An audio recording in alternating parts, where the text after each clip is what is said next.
देखो एनीमे तो बहुत सारे आते हैं, लेकिन शायद ही कोई ऐसा एनीमे होगा जिसकी स्टोरी लाइन और पावर सिस्टम इसके जैसा तगड़ा हो।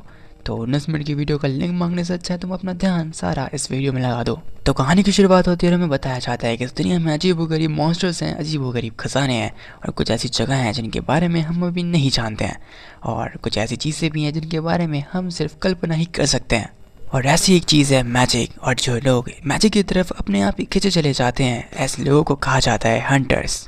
जिसके बाद हम प्रेजेंट के सीन पर आते हैं जहाँ पे हमें दिखाया जाता है वेल आइलैंड, जहाँ पर सब कुछ काफ़ी सिंपल लग रहा होता है सिवाय एक बच्चे के जिसका नाम होता है गॉन, जो कि 12 साल का होता है। और इस वक्त वो गॉन एक मछली पकड़ने की कोशिश कर रहा होता है, लेकिन वो कोई ऐसी वैसी मछली नहीं होती, वो उस तालाब की सबसे बड़ी मछली होती है जिसको लॉर्ड ऑफ द लेक कहते हैं। और गॉन ऐसा इसलिए कर रहा होता है क्योंकि उसकी माँ समान मीतो, जिसे हम मीतो सान कहेंगे क्योंकि ये कहने में थोड़ा ज़्यादा बेहतर लगता है, उन्होंने ये शर्त रखी है कि अगर उसने लॉर्ड ऑफ द लेक को पकड़ लिया तो वो हंटर बन सकता है, क्योंकि गॉन का सपना है एक हंटर बनने का। लेकिन मीतो सान ऐसा नहीं चाहती हैं, और गांव वालों के साथ साथ मीतो सान को भी पता होता है कि गॉन ऐसा नहीं कर सकता है क्योंकि वो अभी सिर्फ 12 साल का एक बच्चा है। लेकिन उन्हें नहीं पता था कि गॉन कोई साधारण बच्चा नहीं है। और वहीं दूसरी ओर हमें गॉन दिखाया जाता है जिसके कांटे में कुछ तो फंसा है, और ये काफ़ी बड़ा और बहुत ही तेज़ है। और गॉन समझ जाता है कि ये शायद लॉर्ड ऑफ द लेक ही है, तो वो उसे पकड़ने के लिए अपना बनाया हुआ प्लान अपनाता है और वो पकड़ भी लेता है। और गाँव वाले देखकर शॉक रह जाते हैं क्योंकि गॉन के अलावा केवल एक ही ऐसा इंसान था जो कि ये कर पाया था, और वो गॉन के डैडी थे। लेकिन मीतो सान इस चीज़ से बिल्कुल भी खुश नहीं होती हैं क्योंकि उन्होंने ये जानबूझ के चैलेंज दिया था गॉन को, क्योंकि उन्हें लगा था वो पकड़ ही नहीं पाएगा, लेकिन गॉन ने ये भी कर दिखाया। और मैं तुम्हें बता दूं कि जो मीतो सान है वो गॉन की माँ नहीं है, वो असल में उसकी माँ की छोटी बहन है जिन्होंने बचपन से गॉन को अभी तक पाला है। और गॉन की माँ के बारे में अभी तक हमें कुछ बताया नहीं गया है। और वहीं उसके फादर उसे बचपन में छोड़ के चले गए थे जब वो बहुत छोटा था हंटर बनने के लिए। और फिलहाल गॉन मीतो सान और अपनी दादी माँ के साथ रहता है। हम मीतो सान को देखते हैं जो कि काफ़ी परेशान है, और वो जानती थी कि वो चाहकर भी अब गॉन को नहीं रोक सकती। और वहीं हम गॉन को देखते हैं जो कि मस्त पैकिंग वैकिंग कर रहा होता है, पर तभी वहाँ मीतो सान आती हैं और उससे कहती हैं कि तुम हंटर क्यों बनना चाहते हो, तुम जानते हो ना तुम्हारे फादर तुम्हें बचपन में छोड़ के चले गए थे इस चीज़ की वजह से। तो गॉन कहता है कि मैं यही तो देखना चाहता हूँ कि ऐसी आखिर क्या चीज़ है हंटर बनने में जिसके लिए मेरे फादर मुझे तक छोड़ गए। और एक और चीज़ तुम्हें बता दूँ कि गॉन के बाप का भाई नाम चलता है, मतलब वो काफ़ी फेमस है। मीतो सान कहती हैं कि ये कोई खेल नहीं है गॉन, इसमें तुम्हारी जान भी जा सकती है। लेकिन गॉन को कभी इस बात से कोई डर था ही नहीं। वो कहता है कि आखिर हंटर बनने में ऐसा क्या था जिसके लिए डैड ने मुझे तक छोड़ दिया, और ये मैं तभी जान पाऊँगा जब मैं खुद हंटर बनूँगा। जिससे हमें ये पता चलता है कि गॉन को अपने डैड से कभी नफरत नहीं थी, वो बस उनकी तरह एक तरीके से महान बनना चाहता है, तुम कह सकते हो कुछ ऐसे, और उसे दुनिया एक्सप्लोर करनी है। और ये बात मीतो सान भी बहुत अच्छे से समझ जाती हैं, और वो ये भी समझ जाते हैं कि वो गॉन को अब रोक भी नहीं सकती, आखिर है तो वो जिंग का ही बेटा। अब देखो गॉन के डैड का नाम ये GING करके कुछ है, गिंग है या फिर जिंग है, मैं श्योर नहीं उस चीज़ को लेके, तो तुम देख लेना बस। तो अब घड़ी आ चुकी थी गॉन के निकलने की, और यहाँ पर मीतो सान को उसको बाय कहने की, जहाँ पे गॉन कहता है कि मैं ये एग्ज़ाम पास करूँगा, मतलब हंटर बनने के लिए तुम्हें पहले एग्ज़ाम पास करना होता है और एक हंटर बनकर वापस आऊँगा। और मीतो सान को वो प्रॉमिस भी करता है कि वो वापस ज़रूर आएगा। अब चाहे गॉन मीतो सान का सगा बेटा ना भी हो, लेकिन फिर भी मीतो सान उससे एक बेटे से बढ़कर प्यार करती हैं। और गॉन यहाँ शिप में बैठ जाता है वेल आइलैंड से निकलने के लिए, और उसको पूरा गाँव से भाई अलविदा कहने के लिए आया है, तुम देख रहे हो ना। और गॉन भी फुल एनर्जी में चिल्ला चिल्ला कर कह रहा होता है कि मैं बेस्ट हंटर बन के आऊँगा पूरी दुनिया का। लेकिन शिप वाले बंदे जो और भी हंटर्स बनने के लिए जा रहे हैं वो सब उसका मजाक उड़ाने लग जाते हैं। लेकिन तुम गॉन को देखो भाई, bro doesn't give a F, भाई उससे कोई फ़र्क ही नहीं है, बोलते रहो जो बोल रहे हो। लेकिन इस शिप पे 2 और लोग होते हैं जो कि गॉन का मजाक नहीं उड़ा रहे होते, और तुम इन दोनों की शक्ल को भी याद रखना क्योंकि आगे ये कहानी में बहुत ज़्यादा ही दिखने वाले हैं। जहाँ फिर गॉन में थोड़ा इधर उधर देखने लग जाता है तो वहाँ वो देखते हैं कि कुछ लोग एक बंदे को थोड़ा परेशान कर रहे हैं, और उसका एक सेब गिर के एक कोने में चला जाता है। तो गॉन वहाँ पर जाकर वो सेब उठाकर उसे दे देता है। और ये जो दाढ़ी वाला बंदा है ये शिप का कैप्टन है।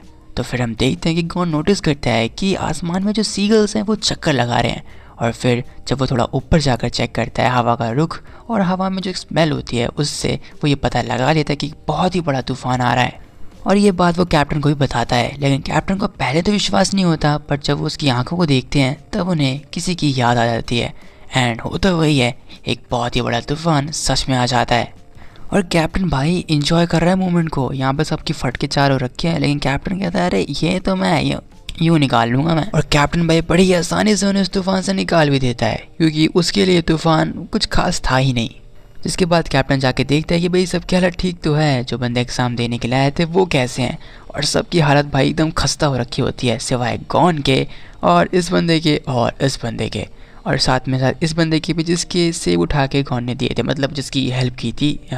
हाँ यही। और इन चारों से कैप्टन काफ़ी इम्प्रेस्ड हो जाता है, खासकर अपने गॉन से। इसलिए फिर कैप्टन इन तीनों को ले आता है कि चलो भाई अपना अपना वो दो परिचय दो। तो ये जो गॉन के राइट साइड वाला बंदा है इसका नाम है कुरापिका, और जो गॉन के लेफ्ट साइड वाला बंदा है इसका नाम है लियो रियो। इसके बाद कैप्टन कहता है कि चलो बताओ तुम्हें हंटर क्यों बनना है, जिस पर लियो रियो गुस्से में कहता है कि तुम हमारे एग्जामिनर थोड़ी हो कि हम तुम्हें सब कुछ बताएं। लेकिन भाई अपना गॉन बहुत ही अच्छा बच्चा है, वो कहता है कि मेरे डैड हंटर थे इसलिए मुझे भी एक हंटर बनना है अपने पिता की तरह।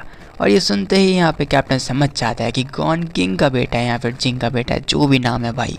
लेकिन लियो रियो और कुरापिका अभी भी कैप्टन को कुछ भी नहीं बताते हैं। और फिर पता नहीं कैसे लियो रियो और कुरापिका के बीच में एक हो जाती है अनबन, क्योंकि कुरापिका थोड़ा रूड बिहेव करता है लियो रियो के साथ। लेकिन कैप्टन उन्हें बीच में रोकते हुए कहता है कि तुम्हें अभी भी समझ में नहीं आया, हंटर एग्जामिनेशन तो तभी स्टार्ट हो गया था जब तुम इस शिप पर चढ़े थे, यानी कि अभी तक जितनी भी चीज़ें हुई वो सब एग्जामिनेशन का हिस्सा थी। और कैप्टन इन्हें यह टेस्ट कर रहा है एक तरीके से कि इनमें से कौन से बंदे हैं सही जो कि हंटर एग्ज़ाम दे सकते हैं। मतलब तुम कह सकते हो छटाई चल रही है यहाँ पे।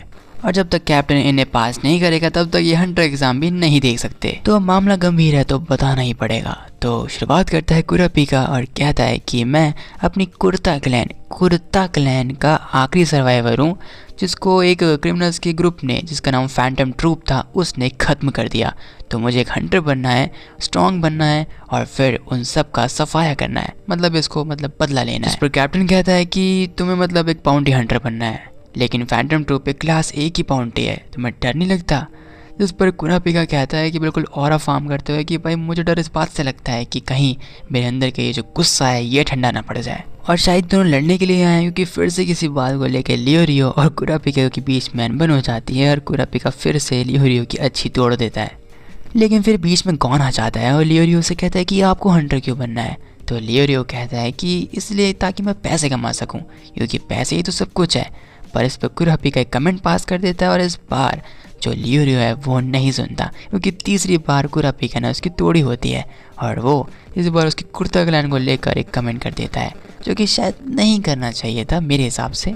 लेकिन कुरापिका इस बात से बहुत गुस्सा हो जाता है और इस बार दोनों के बीच सीरियस वाली लड़ाई हो जाती है। कैप्टन उन्हें रोकने की कोशिश करता है पर गॉन उन्हें मना करते हुए कहता है कि उन्हें जाने दो, क्योंकि जब दोनों पक्ष गुस्से में हों तभी वो एक दूसरे को समझने का भी एफर्ट डाल पाते हैं। और ऐसा कौन से मीतो-सान ने कहा था। पर तभी कैप्टन का हेल्पर बताता है कि एक बहुत बड़ा तूफान आ रहा है, और यही वो तूफान था जिसके बारे में गॉन बात कर रहा था। और ये एक्चुअली में एक खतरा था, क्योंकि कैप्टन की भी इससे फट रही होती है, तो वो सबको ऑर्डर देता है और सभी काम पे लग जाते हैं। पर वहीं दूसरी ओर लियो रियो और यहाँ कुरापिका के बीच में एक फाइट स्टार्ट होने ही वाली होती है। पर इतने में जिसकी गॉन ने हेल्प की थी वही उनके बीच में से उड़ते हुए जाता है, लेकिन वो दोनों उसे पकड़ नहीं पाते। पर गॉन छलांग लगा देता है और वो उसे पकड़ लेता है और गॉन को ये दोनों पकड़ लेते हैं और गॉन उसे बचा लेता है। और तूफान थमने के बाद कुरापिका और लियो रियो दोनों यहाँ पे गॉन को सुनाते हैं कि ये बहुत खतरनाक था, तू पागल है कि अगर हम तुझे नहीं पकड़ पाते तो क्या होता। इस पर गॉन पॉजिटिविटी के साथ कहता है कि पर तुमने मुझे पकड़ा ना, यही मैटर करता है। और तभी जिसकी जान गॉन ने बचाई थी वो उसे थैंक्स कहने के लिए आता है, पर गॉन उससे कहता है कि तुम्हें मुझे थैंक्स नहीं कहना चाहिए, तुम्हें इन्हें कहना चाहिए, क्योंकि इनके बिना मैं तुम्हें बचा नहीं पाता। और फिर वो उन दोनों को ही थैंक्स कहता है और यहाँ लियो रियो उसके थैंक्स को हैप्पीली एक्सेप्ट भी करता है।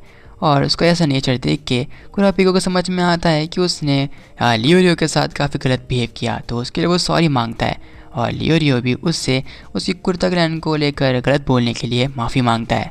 और तुम एक बार गॉन को देखो यार, कितना क्यूट लग रहा है ये। पर तभी वहाँ पर कैप्टन आ जाता है और कहता है कि तुम तीनों मुझे काफ़ी पसंद आए और काफ़ी इम्प्रेस भी किया तुमने मुझे, तो चलो इसके बदले में मैं तुम्हें तुम्हारे सबसे पास वाले एग्ज़ाम सेंटर तक छोड़ने की जिम्मेदारी लेता हूँ। लेकिन लियो रियो पूछता है कि एग्ज़ाम का क्या, मतलब जो आप हमारा टेस्ट ले रहे थे, जिस पर कैप्टन कहते हैं कि तुम उसमें पास हो गए।